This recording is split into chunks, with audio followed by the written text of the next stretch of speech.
하겠습니다. 이렇게 한번 인사할까요? 오늘도 서울 남부교회에 잘 오셨습니다. 이렇게 인사 한번 하겠습니다. 시작. 감사합니다. 마치 처음 뵙는 분들처럼 인사했고요. 한 번 더 인사할까요? 우리 교회의 의미를 살려서 오늘도 우리 주님의 교회에 잘 오셨습니다. 시작. 감사합니다. 여기서 얼마 떨어지지 않는 우리 교회 중에 주님의 교회가 있는데 그건 그냥 이름이고요. 우리가 방금 고백한 우리 주님의 교회는 우리 예수님의 교회입니다. 우리 주님이신 예수님의 교회입니다. 이렇게 이제 인사를 한 거죠. 오늘은 교회에 대한 이야기를 해보려고 합니다. 지금 담임 목사님께서 복음이란 무엇인가를 지금 계속 설교하고 계시잖아요. 마침 우리 청소년부에서도 지난 8월에 이제 복음이란 무엇인가, 그래서 생생복음, 생복음을 이제 몇 주간 설교를 했었는데요.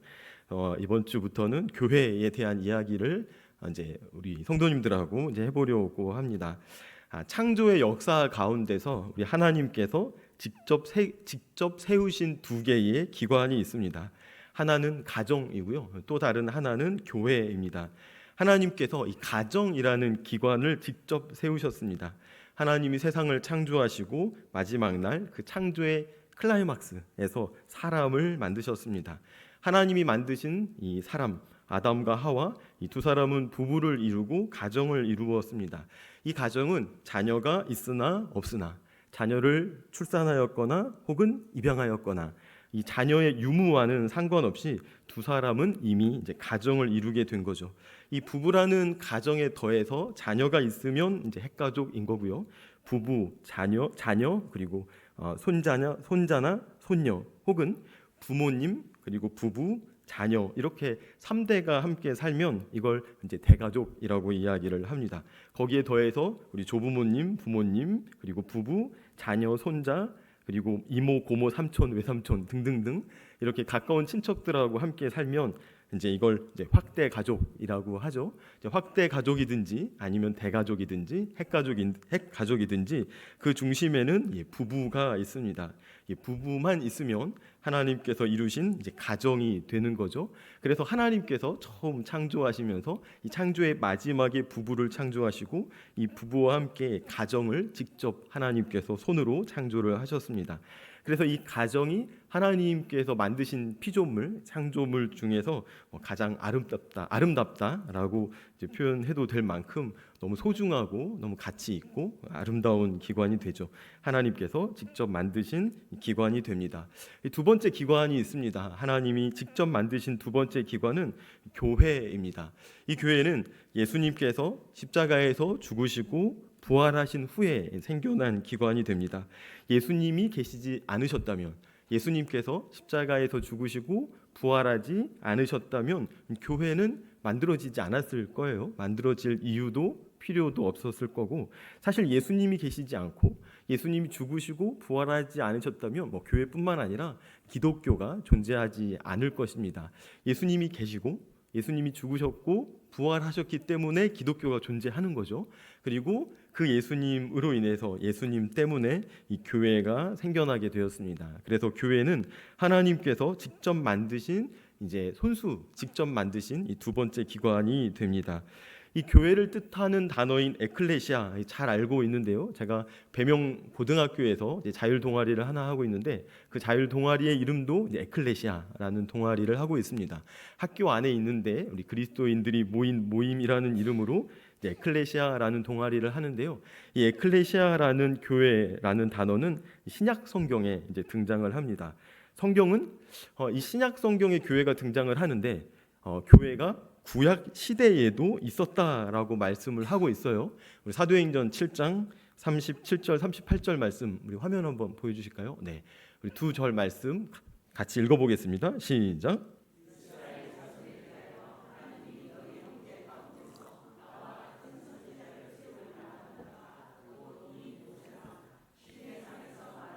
그 천사와 및 우리 조상들과 함께 광야 교회에 있었고.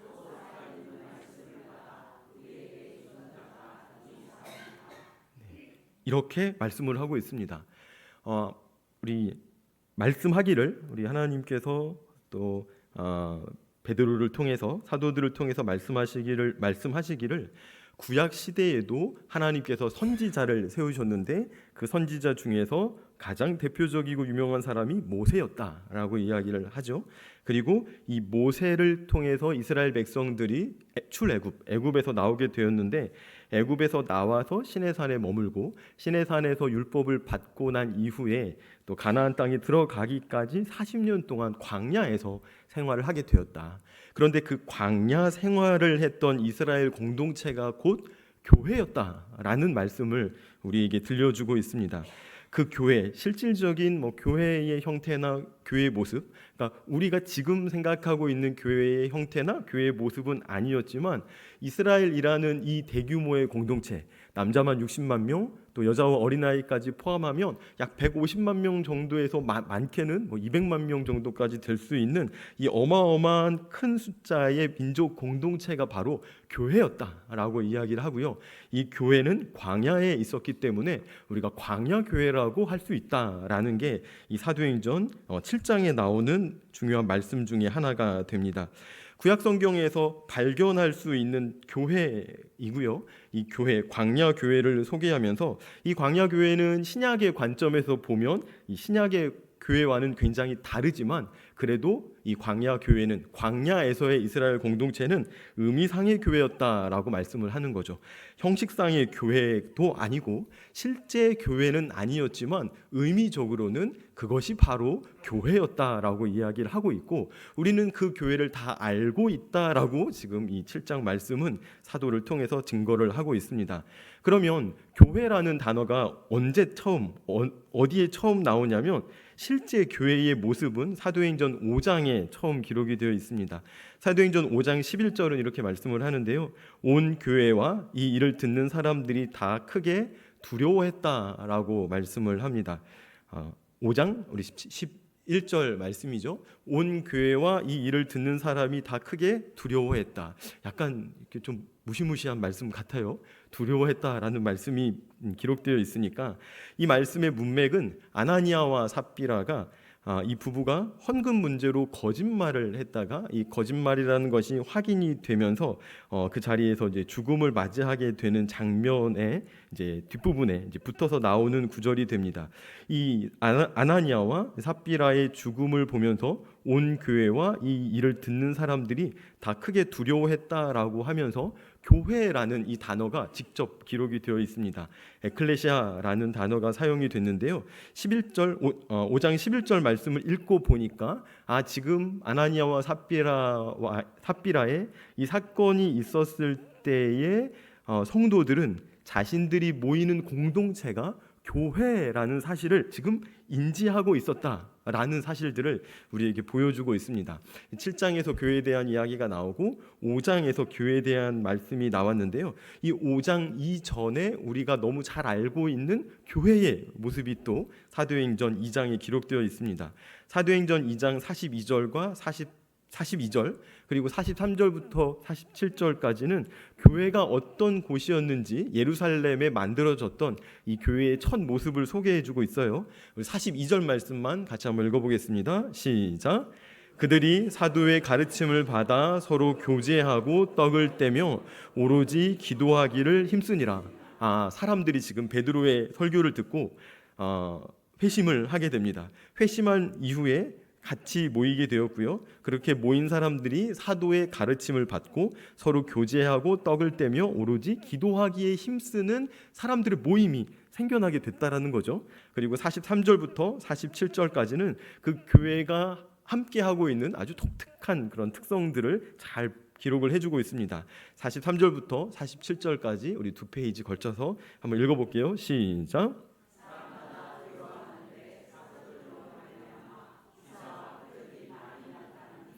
믿는 사람이 다 함께 있어 모든 물건을 서로 통용하고 또 재산과 소유를 팔아 각 사람의 필요를 따라 나눠주며 날마다 마음을 같이하여 성전에 모이기를 힘쓰고 집에서 떡을 떼며 기쁨과 순전한 마음으로 음식을 먹고 하나님을 찬미하며 또 온 백성에게 칭송을 받으니 주께서 구원받는 사람을 날마다 더하게 하시니라. 아멘. 네. 이 말씀 앞부분 2장 초반부는 오순절 성령 강림 사건이 기록이 되어 있습니다. 마가의 다락방에 오순절이 되어서 120명의 그리스도를 믿는 우리 그리스도인들이 함께 모이게 되었고요. 예수님께서 하늘로 올라가신 이후에 예수님이 보내주실 그 성령님을 기다리면서 이제 기도하기를 이제 시작했습니다. 근데 기도의 시간이 한참 지났을 때 하늘이 열리면서 하늘에서 이제 큰 불처럼 보이는, 혀가 갈라지는 것처럼 보이는 이제 환상을 보게 되고요. 그 환상 가운데 모두 다 성령을 받게 됩니다. 성령을 받은 사람들이 가만히 있을 수 없어서 이제 그 다락방을 나가서 이제 예루살렘 길거리로 나가게 되고요. 그 길거리 구석구석에서 이제 복음을 전하게 됩니다. 이 복음의 주요한 내용은 예수께서 죽으시고 부활하셨다. 그래서 우리의 주님과 구원자가 되셨다라는 소식이었습니다. 이 소식을 들은 많은 사람들이 소식을 듣고 회심하게 된 거죠. 회심하면서 자신의 죄를 회개하고 예수님을 자신의 구주로, 구원자이며 주님으로 받아들이게 됩니다. 그렇게 예수님을 받아들이고 영접한 사람들이 모이기를 시작했는데요. 모여서 한 일은 사도의 가르침을 받는 것이었고 서로 교제하고 떡을 떼는 일이었으며 그리고 기도하기를 힘쓰는 일이었습니다. 좋은 시절의 교회 모습이고요. 곧 교회에 큰 어려움이 생겼는데 이제 돈이 다 떨어져서 이제 집으로 돌아가야만 하는 사람들이 생겨났습니다. 그래서 이 새로 그리스도인이 된 사람들이 그만 돈이 없어서 집으로 돌아가는 일을 마음 아프게 생각한 예루살렘의 성도들이 다 돈을 각출하기 시작해서 거기에 모인 오순절을 지키기 위해서 올라와서 예루살렘에 왔다가 그리스도인들이 된 사람들을 더 적극적으로 섬기기를 시작했죠. 그리고 그 섬긴 사람들하고 아주 멋진 모습의 공동체를 이루기 시작했습니다. 그래서 우리가 함께 읽은 43절 말씀 보니까요, 믿는 사람이 다 함께 있어서 모든 물건을 서로 통용했다. 재산과 소유를 팔아서 각 사람의 필요를 따라서 나누어 주었다. 날마다 마음을 같이하고 성전에 모이기를 힘쓰고 집에서 떡을 떼며 기쁨과 순전한 마음으로 음식을 먹었고 하나님을 찬미했다. 그리하니 온 백성에게 칭송을 받았고 주께서는 구원받는 사람을 날마다 더하게 하셨다라고 기록을 해주고 있습니다. 그래서 이 기록을 통해서 처음 예루살렘에 모인 그리스도인 공동체는 이런 모습이었구나, 이렇게 아름다운 모습이었구나라고 우리가 생각하도록 우리에게 선물처럼 이런 기록을 우리에게 말씀을 통해서 들려주고 있습니다. 그리고 이 구절을 깊이 묵상한 우리 초대교회의 성도님들은 뭐라고 이 공동체의 이름을 붙였냐면 이 공동체가 바로 교회야 라고 이 공동체의 교회의 이름을, 교회라는 이름을 붙이게 됩니다. 방금 읽었던 이 사도행전 2장 42절에서 47절까지의 말씀에는 이것이 바로 교회다라고 기록하진 않고 있어요. 이런 공동체가 쭉 확장되어 가고 확산되어 가더니 사람들이 이야기하기를 우리가 이런 모임을, 이런 공동체를 교회라고 부르자라고 서로 이야기하기 시작했고 이런 공동체를 교회라고 부르게 되었습니다. 이 교회라는 이름은 2025년 대한민국에도 전통으로 내려오게 되었죠. 그래서 우리는 지금 서울 남부 교회에 모여서 같이 예배도 드리고 또 교제도 하고 식사도 하고 같이 이제 모임을 하면서 신앙을 세워가고 있습니다. 함께 교회에 모여서 교회를 이루어가는 성도님들로 함께 우리가 스스로가 교회가 되어서 교회 생활을 하고 있죠. 이것이 교회론이 보여주고 들려주고 있는 말씀이 됩니다. 이 교회는 우리가 교육받은 대로, 우리가 잘 알고 있는 대로 교회는 건물이 아니죠. 건물이 아니고 그리스도를 믿는 사람들의 모임을 교회라고 이야기를 합니다. 그런데 제가 사도행전 7장에 교회가 나오고 5장에 교회라는 단어가 나오고 교회라는 단어로 표현되진 않았지만 이 사도행전 2장에 보니까 이런 아름다운 공동체를 교회라고 합니다 라고 말씀을 드렸어요. 그런데 성경을 많이 읽으신 분들 혹은 조금 전에 우리가 함께 읽은 마태복음의 말씀을 기억하시는 분들은 약간 고개를 갸웃하면서 이상하다, 마태복음에도 교회가 나오는데 라고 생각하셨을 겁니다. 그래서 마태복음의 이야기를 우리 조금 같이 해보려고 합니다. 마태복음 16장에 이 교회라는 단어가 등장을 합니다. 어떤 상황에서 등장을 하는지 살펴볼 텐데요. 마태복음에서도 16장에 한 번, 그리고 18장에 한 번, 딱 두 번만 교회라는 단어가 사용이 되고요. 그리고 마가복음, 누가복음, 요한복음에서도 이 교회라는 단어는 등장하지 않습니다. 이 마태복음에서 교회라는 단어를 굉장히 독특하게 사용을 했는데요. 이 마태는 사실 교회란 무엇인가에 대해서 알고 있는 사람이었고요. 예수님께서도 사용하지 않는 단어였지만 이 16장을 기록하면서 교회라는 단어를 특별히 강조해서 사용을 하게 되었던 거죠. 그래서 교회란 무엇인지를 우리가 마태의 음성을 통해서 좀 더 자세히 살펴볼 수 있습니다. 예수님께서 제자들을 데리고 갈릴리 호수 북쪽에 있는 빌립보 가이사랴라는 지역으로 함께 여행을 가시게 됩니다. 그리고 이 여행지에서 중간고사를 보셨어요. 이 중간고사 첫 번째 질문은 사람들이 나를 누구라고 하느냐라는 질문이었습니다. 이 질문을 듣고 제자들이 어떤 사람들은 예수님을 엘리야라고 하는 사람도 있고 예레미야라고 하는 사람도 있고 선지자 중에 한 사람이라고 하는 사람도 있습니다. 예수님이 죽은 이 세례 요한이 다시 환생한 것이라고 이야기하는 사람도 있습니다라고 대답을 합니다. 그리고 그 다음 질문, 진짜 예수님이 알고 싶고 묻고 싶었던 질문을 하십니다. 그러면 너희들은 나를 누구라고 하느냐? 너희들은 나를 누구라고 생각하고 누구라고 고백하느냐라고 질문을 합니다. 이 질문을 듣고 예수님과 동거하고 동고동락했던 제자들이 잠깐 생각을 하는 사이에 베드로가 먼저 이야기를 하죠. 주는 그리스도시요 살아계신 하나님의 아들이시니이다라고 대답을 합니다. 예수께서 시몬 베드로가 대답하여 이르되 주는 그리스도시요 살아계신 하나님의 아들이시니이다 이렇게 대답을 합니다. 이제 그 대답을 듣고 예수님께서 굉장히 크게 엄청나게 칭찬을 하시죠. 17절 말씀 같이 한번 볼까요? 17절 말씀, 18절 말씀, 두 절 말씀 같이 읽겠습니다. 시작.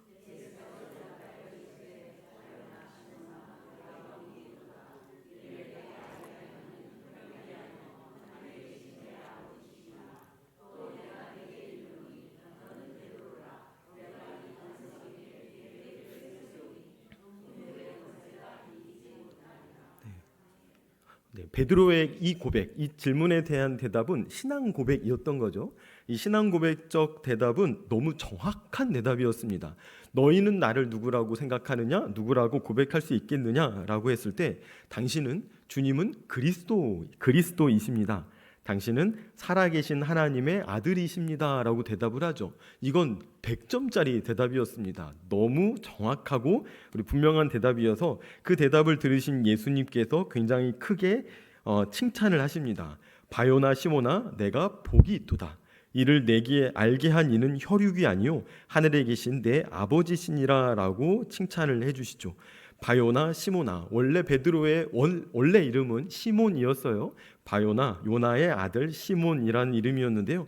시몬이라는 이름을 부르시면서 시몬아, 너 정말 잘 대답했다. 이 대답을 한 너는 정말 복이 있다. 그런데 이것을 알게 한 사람은 너 자신이 아닌 것 같고 네가 어디서 배워서 알게 된 것도 아닌 것 같고 부모님으로부터 교육 잘 받아서 알게 된 것도 아니고 이것을 알게 한 이는 혈육이 아니요 하늘에 계신 내 아버지시니라 라고 대답을 합니다. 근데 여기서 내 아버지는 너의 아버지, 베드로의 아버지가 아니고요, 나의 아버지, 내 아버지입니다. 예수님의 아버지는 하나님이시죠. 하나님께서 알게 하셔서 네가 지금 이걸 대답한 거야 라고 아주 크게 칭찬하시고 격려하시게 됩니다. 그러면서 하나 더 이야기를 하십니다. 18절에 보니까요, 또 내가 너에게 이르노니 너는 베드로라. 내가 이 반석 위에 내 교회를 세우리니 음부의 권세가 이기지 못할 것이다 라고 예수님께서 칭찬을 해주십니다. 원래 시몬이라는 이름만 가지고 있었는데요, 예수님께서 베드로라는 이름을 더해 주시게 됩니다. 베드로라는 이름, 헬라어로는 페트로스라는 단어인데요, 너는 이제 페트로스다 라고 하시면서 내가 이 반석 위에 내 교회를 세울 것이다 라고 말씀을 하십니다. 페트로스라는 단어는 반석이라는 단어거든요. 너는 반석이다. 너는 페트로스다. 내가 이 반석 위에 나의 교회를 세울 것이다 라고 말씀을 하십니다. 베드로의 이름이 시몬이었는데요, 이 가데스 바네아에서 대답을 잘 하면서 페트로스, 베드로라는 별칭을 얻게 된 거죠. 그리고 이 별칭은 베드로의 이름처럼 되어서요. 베드로를 생각할 때는 시몬이라는 이름을 떠올리기보다는 그의 별명인 이제 페트로스, 베드로라는 이름을 이제 떠올리게 됩니다. 그리고 그때 이후로부터 지금까지 시몬 베드로는 시몬보다는 베드로라는 이름으로 너무너무 잘 알려져 있었죠. 이 반석이라는 이름을 얻게 된 것입니다. 그리고 예수님 더 이어서 말씀하시기를 이 반석 위에 내 교회를 세우겠다라고 말씀을 하신 거죠. 이게 정말 멋진 일이라고 생각을 합니다. 시몬이 베드로가 대답을 잘하고 그 대답을 신앙 고백적 대답이라고 칭찬받고 인정받으면서 반석이라는 이름을 얻게 되고 그 반석 위에 이 교회를 세울 것이다 라고 말씀을 하시니까 이 정말 베드로가 그 앞에서 몸둘 바 모르게 굉장히 황송하면서도 막 어깨에 힘이 막 들어가고 자랑스러워하는 느낌들을 받게 되었을 것 같아요. 이제 그러면서 우리 주님께서 내 교회를 이 반석 위에 세울 것이다 라고 말씀을 하시게 된 거죠. 반석. 근데 이 반석 때문에 사실 좀 오해가 생기게 되었는데요. 19절 말씀 한번 읽어볼까요? 우리 기독교 역사 속에 아주 이렇게 오해로부터 생겨난 제도 하나가 있습니다. 16장 19절 말씀 우리 화면 보면서 읽어볼게요. 시작.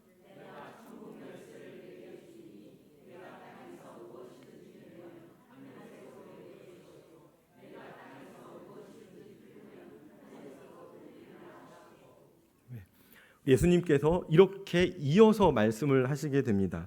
베드로에게 내가 너에게 천국 열쇠를 줄 것이다. 네가 땅에서 무엇이든지 매면 하늘에서도 매일 것이고 내가 땅에서 무엇이든지 풀면 하늘에서도 풀리리라 라고 말씀을 하시죠. 그러니까 어떤 전권을 지금 베드로에게 주셨다라고 우리가 이해할 수 있게 됩니다.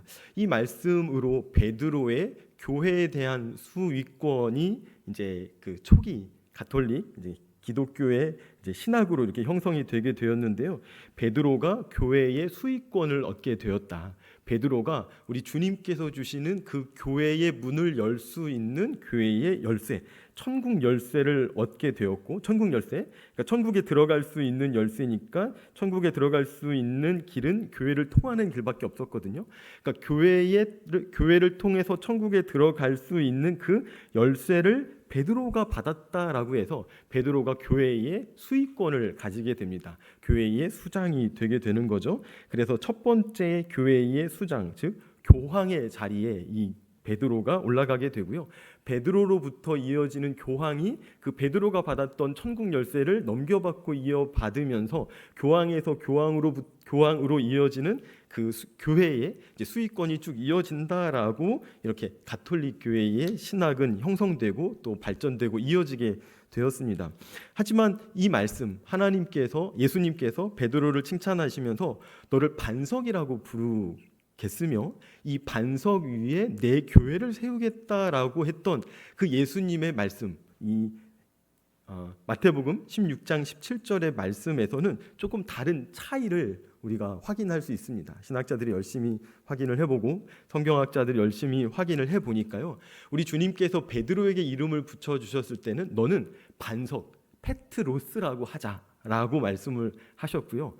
뒤이어서 이 반석 위에 내 교회를 세우겠다라고 말씀하실 때의 그 반석은 페트라라고 해서 여성형 명사를 쓰셨습니다. 그러니까 베드로는 남성이니까 남성형 명사를 써서 너는 페트로스, 반석이라고 별명을 붙이자라고 한 거고요. 바로 이어서 이 반석 위에 내 교회를 세우겠다라고 할 땐 페트라라고 하면서 성을 바꿔서 여성형 명사를 쓰신 거예요.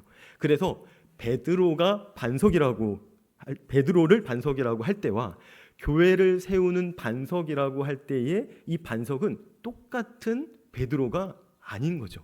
그러면 도대체 두 번째 반석은 무엇일까라고 질문을 할 수 있는데요. 이 두 번째 반석의 의미는 베드로가 했던 신앙 고백을 의미합니다. 베드로가 뭐라고 고백했죠?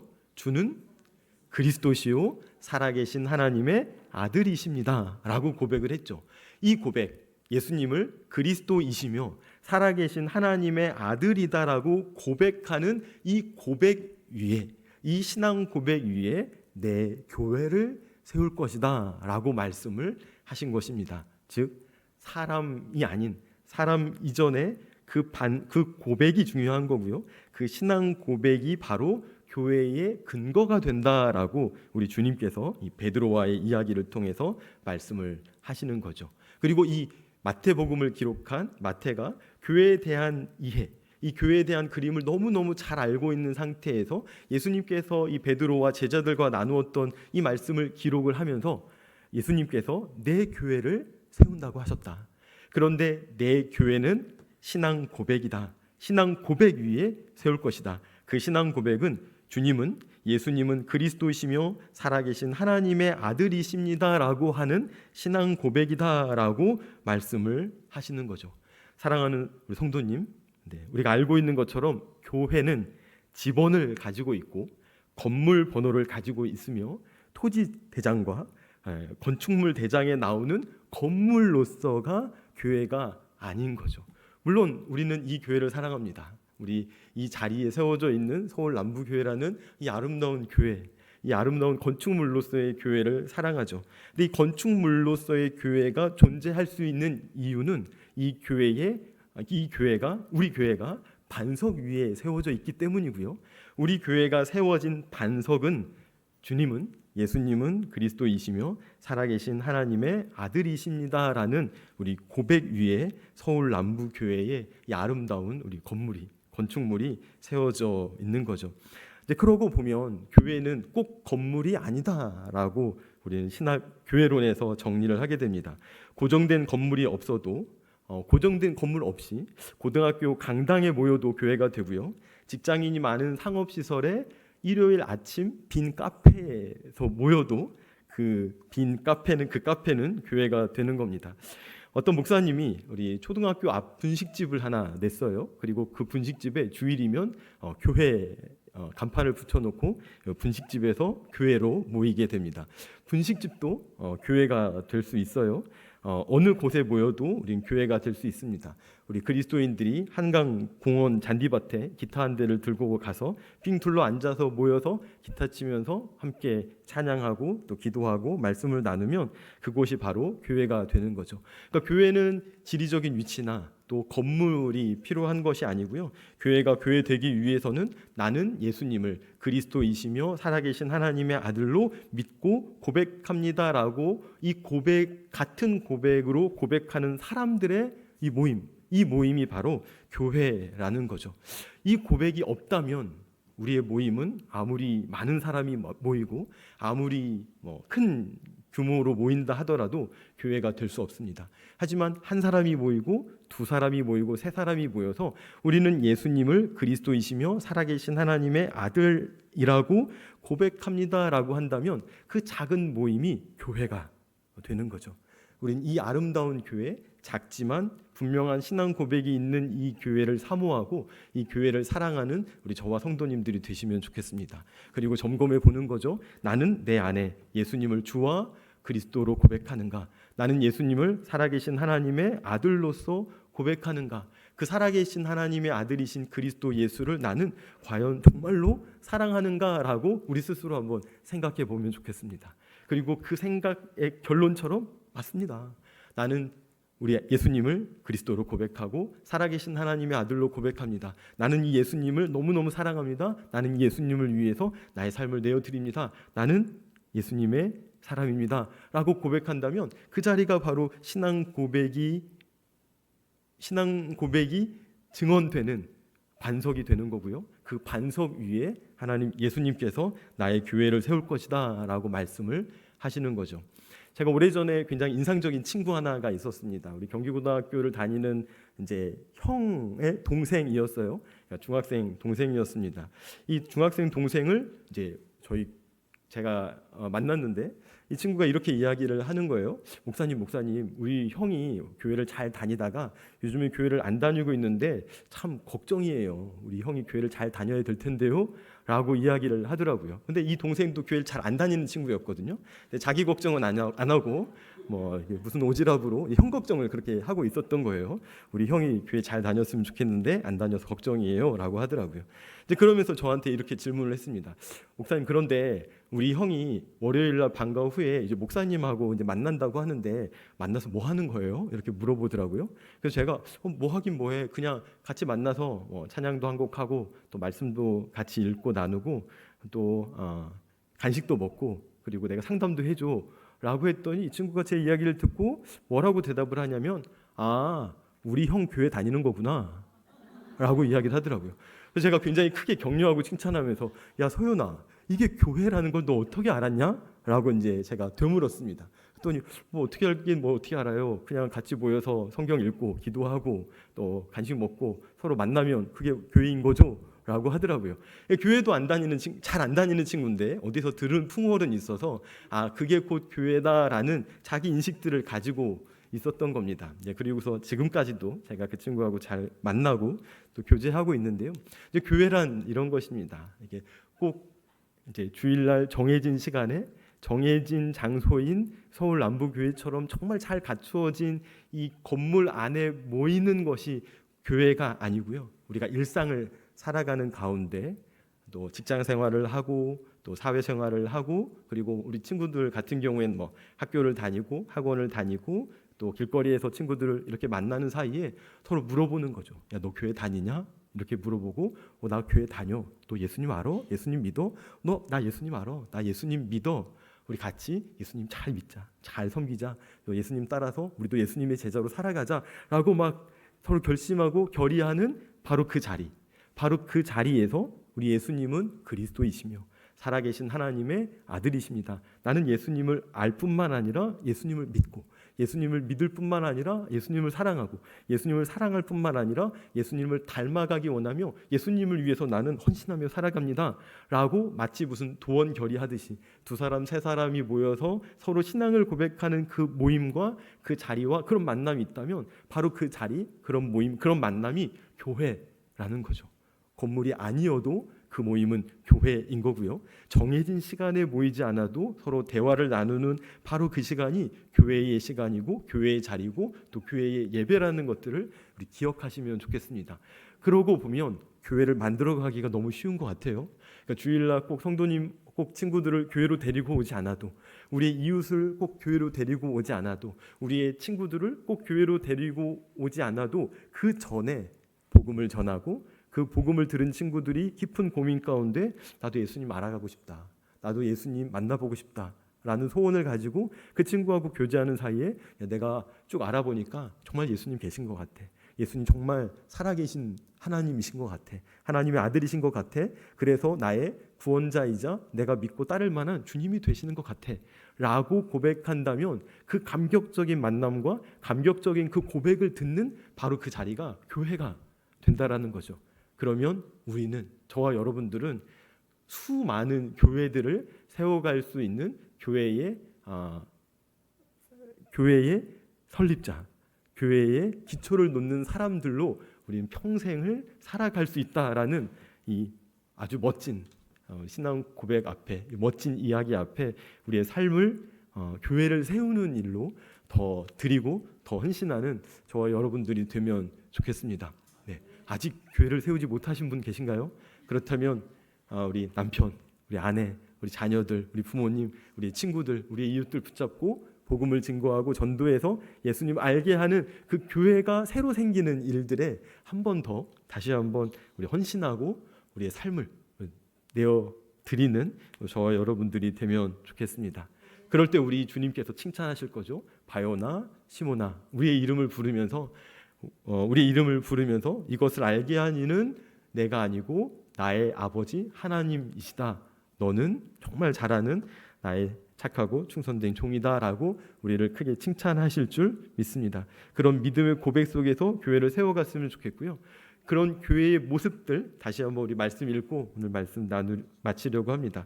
사도행전 2장 42절에서부터 47절까지 말씀 읽으면서 우리가 일상에서 세워가는 교회, 어떤 교회여야 하는지 말씀 통해서 쭉 정리하고 마치도록 할게요. 43절부터 45절 지나서 47절까지 읽겠습니다. 시작. 사람마다 두려워하는데 사도들로 말미암아 기사와 표적이 많이 나타나니 믿는 사람이 다 함께 있어 모든 물건을 서로 통용하고 또 재산과 소유를 팔아 각 사람의 필요를 따라 나누어 주며 날마다 마음을 같이하여 집에서 떡을 떼며 기쁨과 순전한 마음으로 음식을 먹고 하나님을 찬미하며 또 온 백성에게 칭송을 받으니 주께서 구원받는 사람을 날마다 더하게 하시니라. 아멘. 네. 우리 모두, 저와 성도님 모두 우리 교회가 되고 또 교회를 세워가는 저와 여러분들이 되기를 주님의 이름으로 축원합니다. 기도하겠습니다.